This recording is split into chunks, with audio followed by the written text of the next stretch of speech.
Setelah mendapat laporan warga, Polresta Palu langsung melakukan razia balapan liar di jalur lingkar luar kota Palu, Sulawesi Tengah.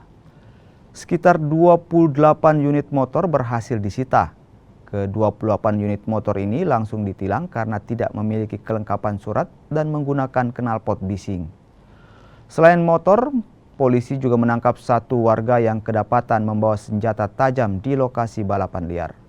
Menurut polisi, razia balapan liar akan terus dilakukan di wilayah kota Palu.